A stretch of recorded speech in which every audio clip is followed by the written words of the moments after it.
Hi, thanks. So my name is Mark Schouten. I'm CTO of Tuxis. We do private cloud, small company based in Ede in the Netherlands. We take privacy very seriously, and so we um, think a lot of services that might improve privacy um, and uh, talking about monitoring. So I'm going to go quickly through monitoring which decisions did we make, what do you want to monitor, why, how do you want to monitor, um, and we'll see where we end up. So ultimately, this is the goal. Obviously, this is not us, this is a customer. We want customers to be confident that we manage their infrastructure um, uh, so that it remains up and running at all times. Um, we also want, uh, obviously, there are incidents every now and then.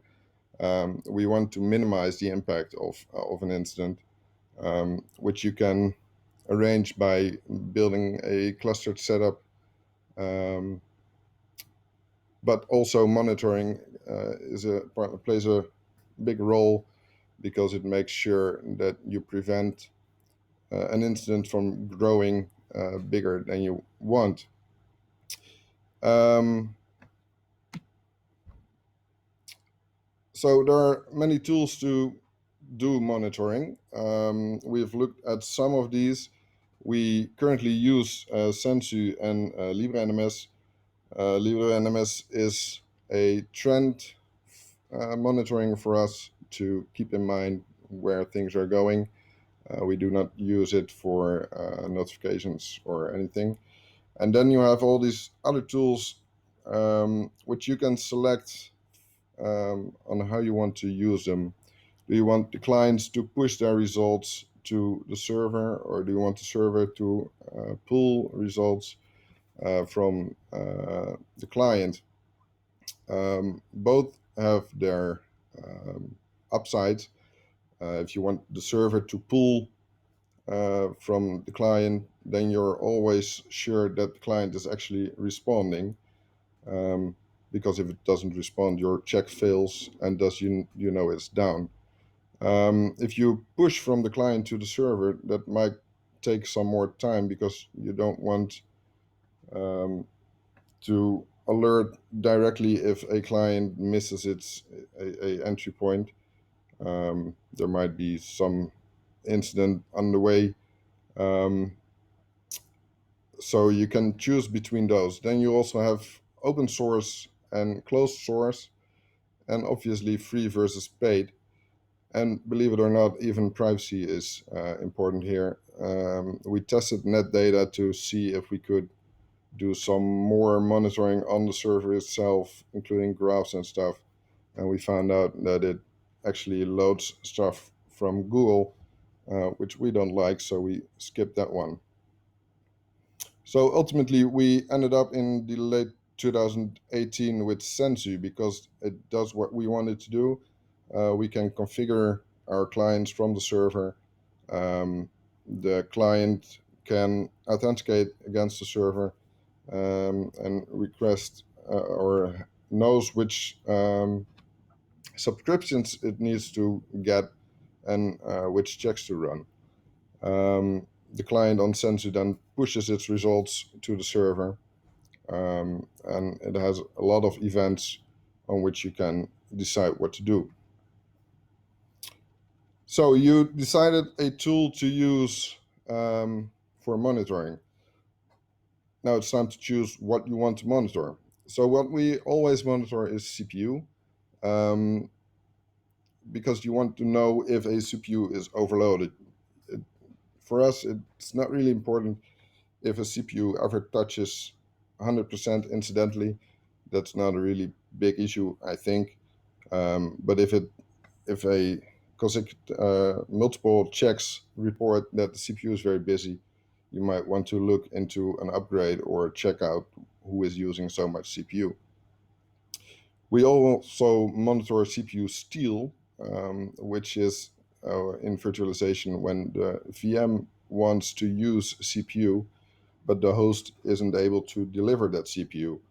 I don't think you can monitor this in Windows yet, but at least on Linux, it's a very important value, especially if you buy VM capacity somewhere. It might be interesting to know if your supplier is actually able to deliver the CPU capacity that they say they are delivering. We also monitor swap, not memory, but swap. If swap is going to be used a lot, you know that you have to do something about your memory management. Then we also monitor cron because it is an important tool for some cleanup scripts to run, and that if cron doesn't run and the cleanup scripts don't run, it will ultimately cause other issues. Uptime is a very important thing to monitor because we've had servers before we monitored uptime, obviously, that rebooted so fast that we didn't even notice any downtime in the services because it rebooted so fast that monitoring was in time with delivering new checks. So it's very confronting when you log into a machine and suddenly it reboots. In this case, it was a broken PSU. And then we also monitor disk space to prevent other services from failing, which is the goal ultimately to prevent. What don't you want to monitor? We don't want to monitor memory usage. Very often it's not uncommon to have a server using a lot of memory. Also, it's not per se a problem. Sometimes there's a service that just tries to use all the memory that is available. That's not an issue. If you add more memory to the service would just start using more memory. So we don't think memory is an important thing to monitor. Also, we don't monitor every single service we can find on a server. The image you see is what you get when you search for notification hell. That is what happens if you start monitoring everything, and it will, in case of an event, cause a lot of notifications, and not all of them might be useful, which is confusing and takes time while you try to investigate the actual issue. So when you decide what to monitor, keep in mind that you are trying to prevent the service from going down. So if you have a cluster of multiple servers, it's not really an issue if one of the server goes down. It is a issue if the service goes down. So differentiate between those things because you might sleep better because you're not woken up for a single service that goes down, or server that goes down while the service is actually functioning pretty well. Where's my slide? Yeah. So things to keep in mind when configuring the scripts. This took a while for me to find out, but I found out it's pretty important to run your check at an uneven second rate.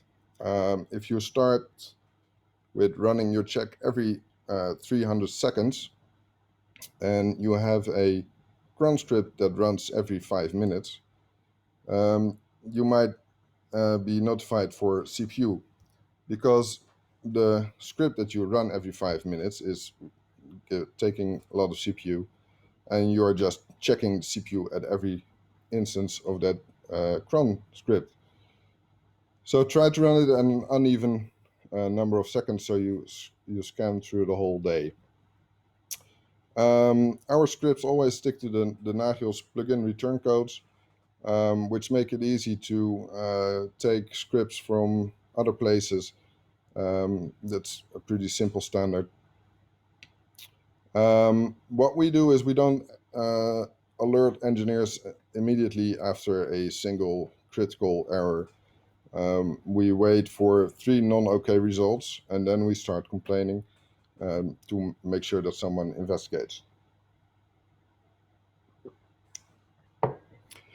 After those 3 non-OK results, we will start sending pushover messages mostly. We have also had a function that a person is going to get a phone call, but also SMS, text messages, and email. And we try to keep that coming until someone actually acknowledged that the message was received, and the person that acknowledges is expected to follow up on the message. 2 years ago, we also decided to stop waking up persons, mostly me, through warning messages. At night, there's a lot of scripts that run that might cause some warnings on load on the server. They're not always useful to alert on. We do that between midnight and 7 in the morning, so you can get a fair amount of sleep. And so far, we haven't had. It's always a risk, obviously, because a warning might lead up to a critical somewhere. But so far, the results for this decision were pretty good. Like I said, we chose Sensu for monitoring. Unfortunately, Sensu decided to become enterprise. They now introduced a new setup, and that's not really how we like to see it. So we've started building something ourselves. It's called Ature. It's far from finished, but there's a proof of concept on GitHub somewhere. The meaning is that it would be HTTPS and JSON communication only, both ways. We could use the Nagios checks. It's based on Python, so it can basically run anywhere. We've tried Linux, FreeBSD, and Windows so far. And if you have any interest in using it, feel free to help and collaborate with us on building this. And this is it for me. I think we're going to switch to Ian. Thanks for listening.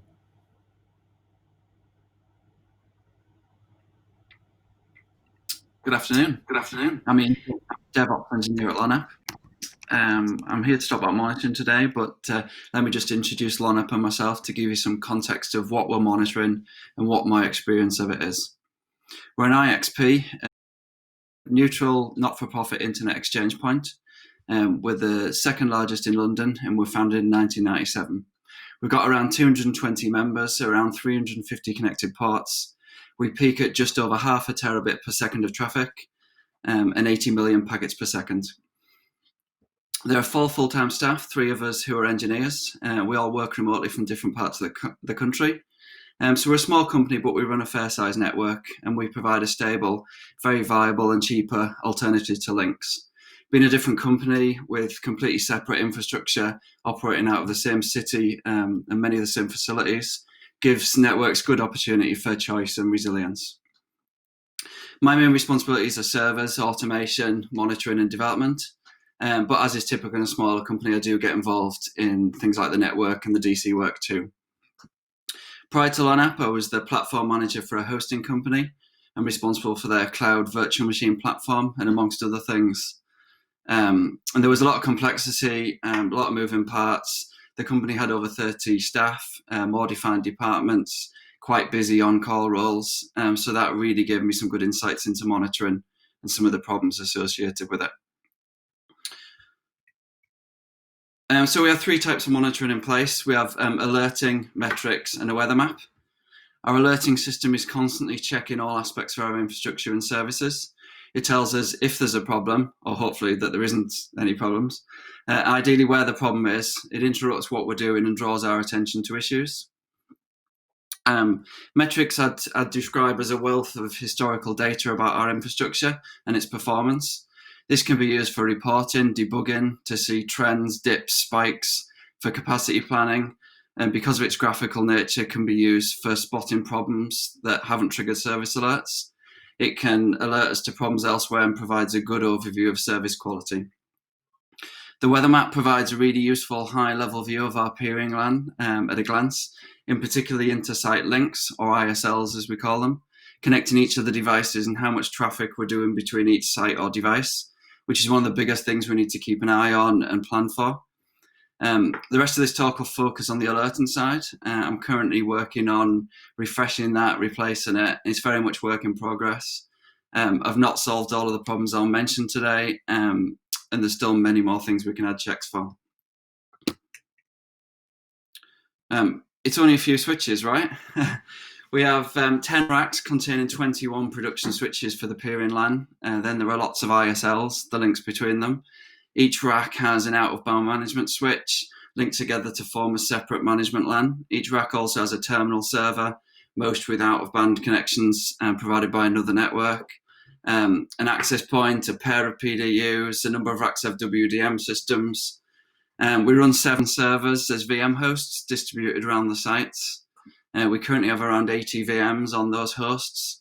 Those host things like our website, customer portal and database, mail server, ticket system, voice over IP, wiki for documentation, GitLab for code repositories and CI, VPNs, Jumpbox, rack and inventory management, backups, a whole host of monitoring and metrics related hosts, and even a ring.NLNOG node. Against each device or machine, we want to run a bunch of checks, most of them at a relatively low interval, so we can find out quickly if something's gone wrong. We're currently monitoring around 150 entities and generating around 1,500 monitoring events every 30 to 60 seconds. And there's still lots more to add. Like I said, it's a work in progress. We'll probably end up doubling that number of events in the coming months. It's not exactly huge scale, but it illustrates how these things grow and get bigger and turn into something non-trivial when you think you're just monitoring a few switches. So what do we have before? We had a good old Nagios install. That worked well for many years, since well before my time at LONAP.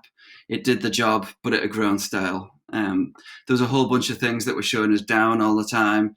It had got out of date, checks were broken and needed looking at. Then there was lots of flapping. It would chirp away all night and all day into a Slack channel. This made it easy to ignore it a lot of the time, as the channel was always full of alerts. It was a classic case of alert fatigue. Nagios also, in general, is quite dated. It was great back in the day. I'm sure lots of people still use it and find it useful. And there are several forks of it, which improve different aspects. But it's very much geared around static configuration files. Those config files can, of course, be generated from inventory systems or other data, but it very much relies and works around that static config. Before I tell you about what we've replaced it with, I'm just going to get into some lessons I've learned or opinions I have on monitoring, with some general experience. The first one, monitor everything. It sounds like an obvious point, but as you saw in the previous talk, Mark had a different opinion on that.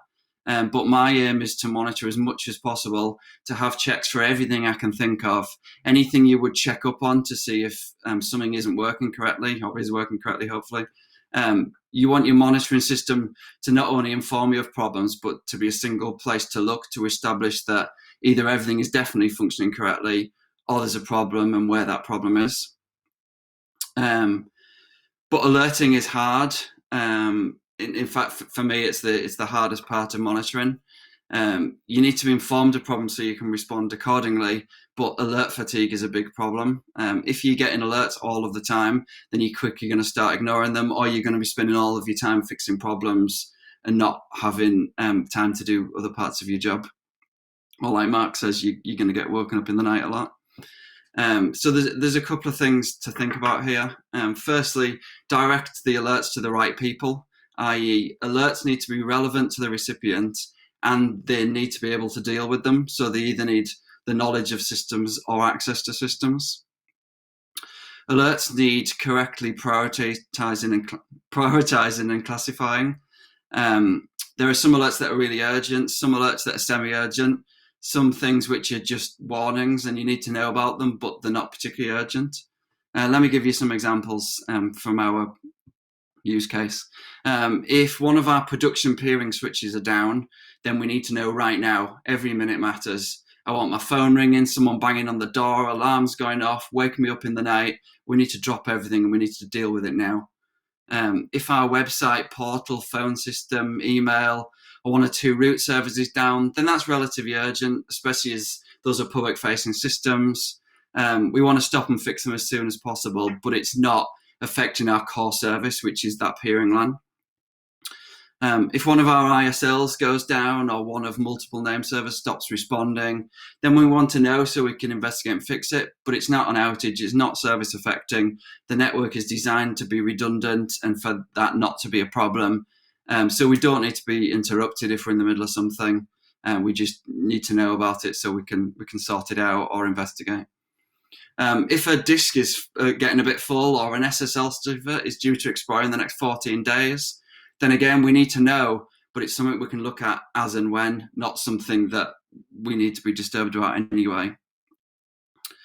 So we need to be clever and precise about how we alert, when we alert, and who alerts are sent to. Otherwise, we experience, the problems Mark was talking about. I prefer to take the approach of monitor everything, have all of the data available, but kind of then choose where and how we alert. We have all the alerts going into a few categorized Slack channels, but then for urgent infrastructure alerts, we use the Telegram messaging app as it provides a handy API to send messages, the flag up on our phones, and it's cross-platform, so it doesn't matter what devices people have. I like to receive a copy of alerts via email as they can contain more detail and not just a one-line summary that we might put in Slack. And I also have some going to push over, which alerts my phone. Sorry, last point on that. Alert earlier rather than later. So with things like disk space, we want to try and alert early and give notice so it can be dealt with before it's a critical problem. If we alert at, say, 95% and it raises at midnight, by the next morning that could be 99 or 100%, and then we've got a major problem. If we alert at 80%, then that alert can sit around for a while, possibly even days, if we're busy or unavailable, and we can still deal with it before it's even an issue. Alert floods. Systems are often not standalone. For example, if we're running VMs or containers, then those systems are reliant on the underlying VM host. If we are running a network, then a whole bunch of systems or devices could be behind a single device or link. Even if it's just a single host or device that fails, we might be monitoring a whole load of different ports or services on that device. If we just set up checks to monitor those things and alert on them, then a single failure of a host, switch, or link could cause a whole long list of alerts. What we really want to do is build knowledge of these dependencies into our monitoring. So it ideally raises a single alert pointing to the actual underlying failure or problem, not each and every symptom of it. We can go look at that information once we've picked up the alert to see what the effects are and how far reaching the problem is, but ideally we just get a single alert saying there's a problem, go look. It's still very much a to-do item for me, and we've got a lot of work to do in that respect. Occurrences equals 2. If you set up a bunch of checks and alert when they first fail, then particularly with ping checks, load, CPU usage, etc., you're quickly going to end up with a whole host of down and up alerts as things spike, fluctuate, or are busy.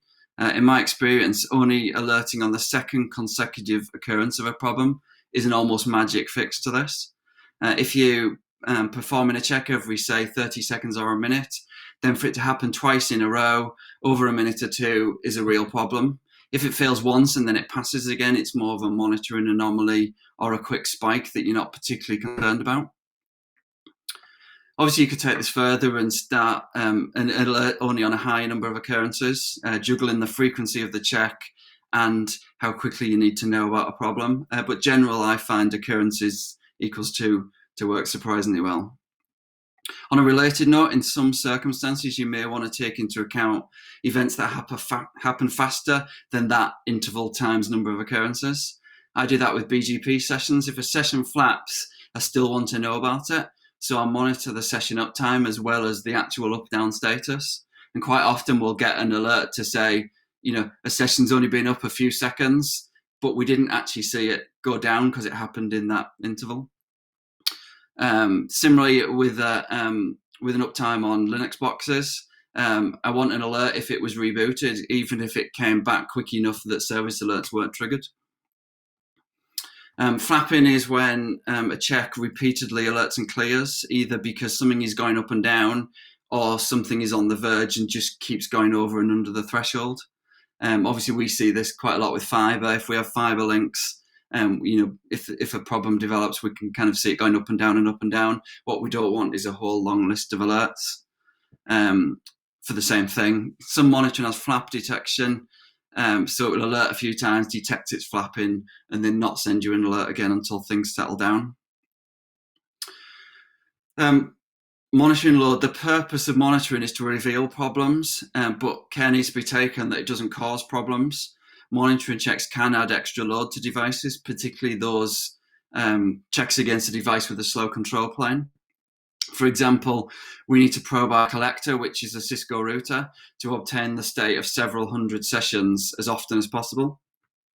I had to ensure that there was a sleep between each check to ensure the load on both the router and the machine executing the checks, which is doing many other checks at the same time, was acceptable.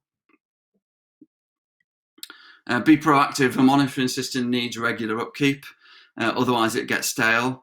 Alerts need to be investigated. Is it a genuine problem or is it a false alert? If a check's alerting regularly, then efforts should be taken to rectify that by tweaking the parameters of the check or alerting, or improving the system, adding resources, etc. If you kind of let things slide, then you end up with a backlog and it just becomes difficult to deal with. If you keep on top of it and keep improving, keep iterating, then you can end up with a good monitoring system. For me, a good monitoring system is one that's quiet all of the time, unless there's a genuine problem that needs our intervention, and that's what I strive to build.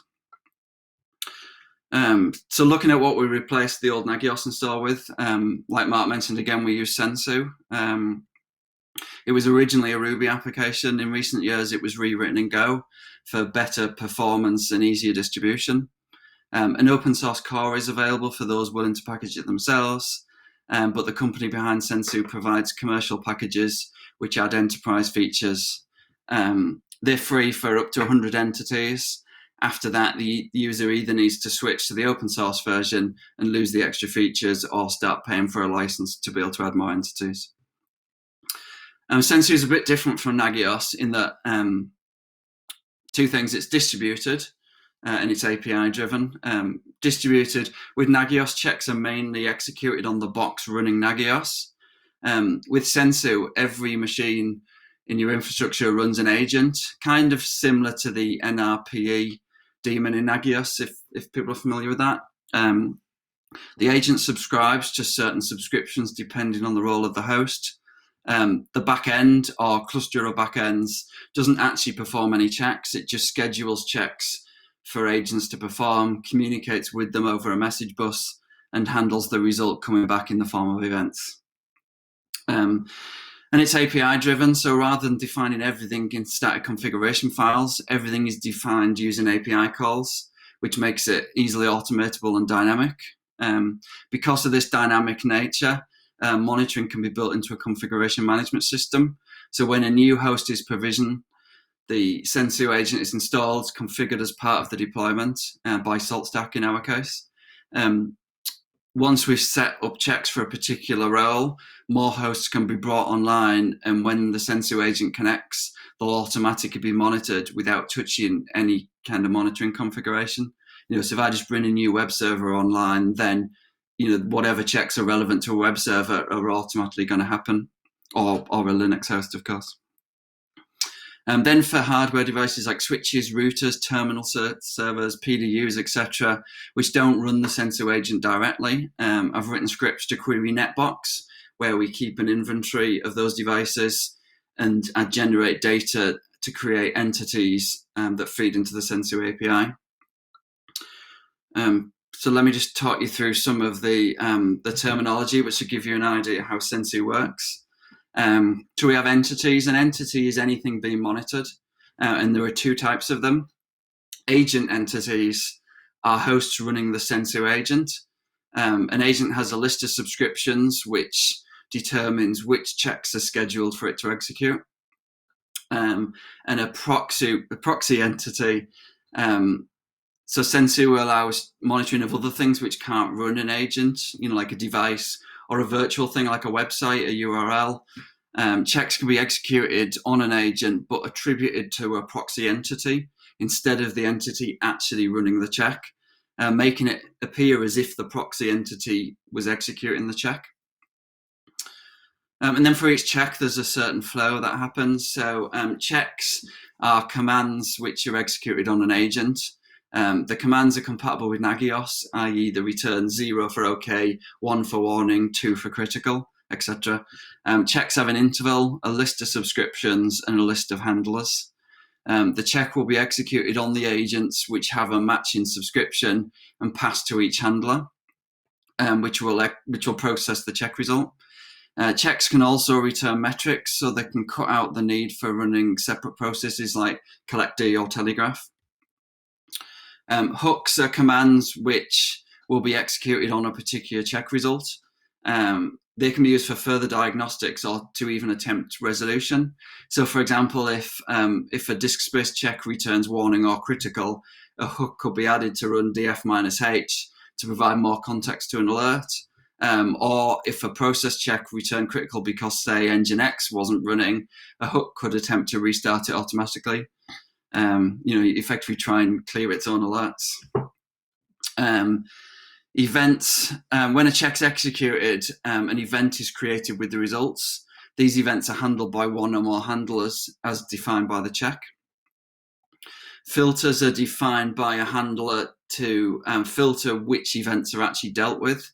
For instance, we don't want to receive an alert every few minutes to say everything's okay. Like, we only want to receive alerts when there's a problem. And then we don't want it to alert on every subsequent check, only once or every so often if an alert doesn't clear. Mutators can change or add to the check data before certain handlers deal with it. So, for example, we might want to reformat the output of some metrics before we pass them to a certain time series database. And handlers deal with events. So, for example, send alerts or store metrics. When I was talking earlier about categorizing and prioritizing alerts, handlers combined with filters make this possible and really flexible, since we can have a whole host of handlers with different alerting mechanisms and criteria that we can then use to control what is alerted, how alerts are sent, and we can control that per entity or per check and override it. Another powerful feature is token substitution. A single check can be reused for many entities by substituting tokens in check commands with entity attributes or labels or annotations associated with the entity or the check. What I do is keep all of these definitions in a Git repository. I have a script to dump them out of Sensu using the API, so I can ensure that the repo stays in sync with what's in Sensu. That means I could take a fresh install of Sensu and in minutes have our full monitoring system up and running, like just by feeding back in those definitions. It also makes sure it's version controlled, and when I push changes to GitLab, then the rest of the team see them in Slack so they know something's changed. And then to finish, I'll just quickly give you a glance at some of, just a few definitions from Sensu. So with a check definition, you'll see I'm defining a check called check HTTPS. I'm using the standard Nagios plugins as packaged in Debian, so that makes it really easy. Check v46 is useful because it'll run the command twice, once for IPv4, once for IPv6.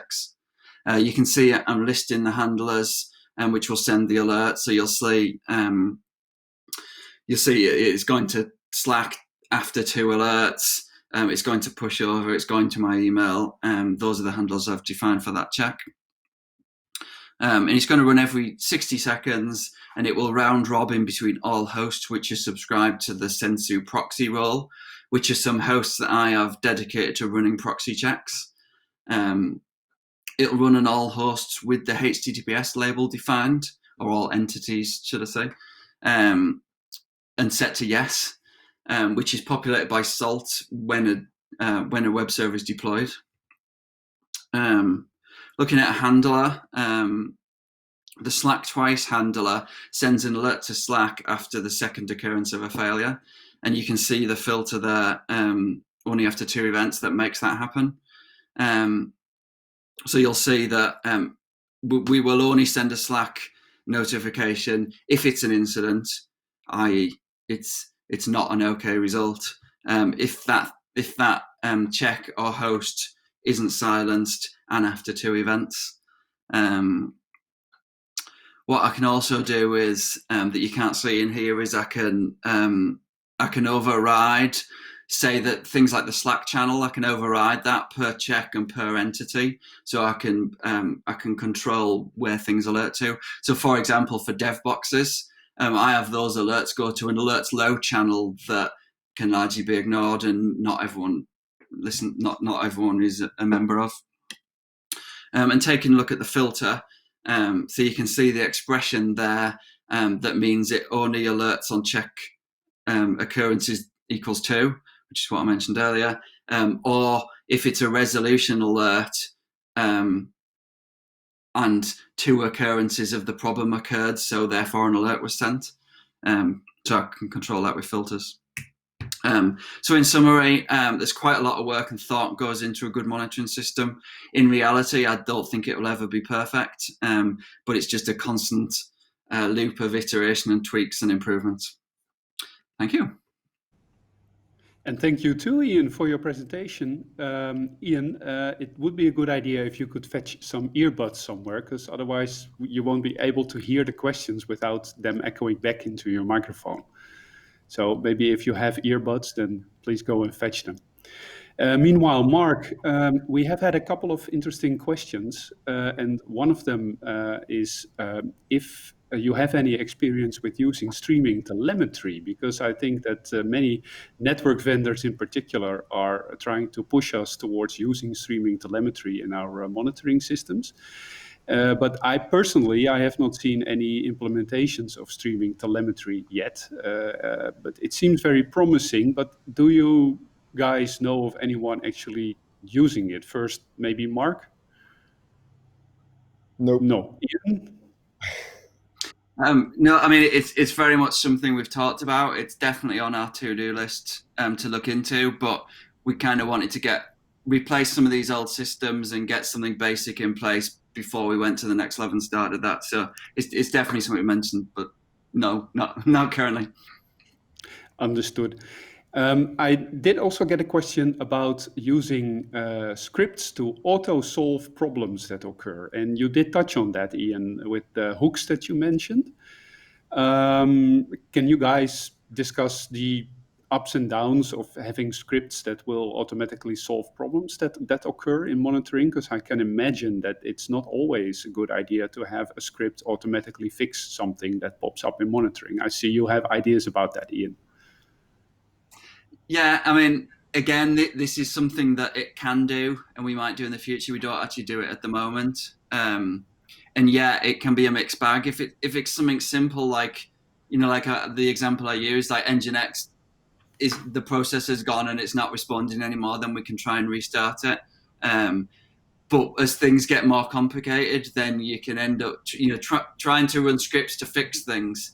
You can end up making more of a mess or losing your debugging data. Any engineer will know that, ideally to fix a problem, you need to be able to reproduce it. If something dives in and starts restarting stuff and trying to fix stuff, then, potentially you damage that debugging trail that's going to let you fix the actual problem. So it can be handy, if things fix themselves in the middle of the night without you doing anything, that's great. But you've also got to do it with a lot of caution and know that, what you're running is foolproof, really. Yeah, and speaking about the debugging trail, when I look at monitoring in our own company, I always feel that there's two different kinds of monitoring. I think first you want to have monitoring that simply stores a lot of data so you can find back later what happened. And then there is also monitoring that is more real time and alerts you to what is happening now. Because I can imagine that you want to see a link, if it goes down, you want to see it immediately. But if it turns out that it is a faulty optic or something, you want to see that it has the optical values have decreased over the last year. Then you need a system that stores all this data. Mark, do you have experience in separating those two different types of monitoring systems, and how do you deal with that? How do you keep your history and your actual real-time alerting apart? Well, we use LibreNMS for storing history of all services. So we have, I think every server that is being monitored by Sensu is also in LibreNMS. So we can foresee some issues, and indeed, I've just had a failing optic, and indeed you can see in LibreNMS that power is going down gradually. So there are people that are using LibreNMS also for notifying about issues. We don't use that because we have a separate system besides that. Any thoughts on that, Ian? Yeah, I mean, at the beginning of the talk, when I said, we have three types of monitoring, there's the weather map we can look at, there's the alerting system, and then the metrics for us is very much what you describe. And I guess there's a fourth one that I should have had on that list, and that's syslog.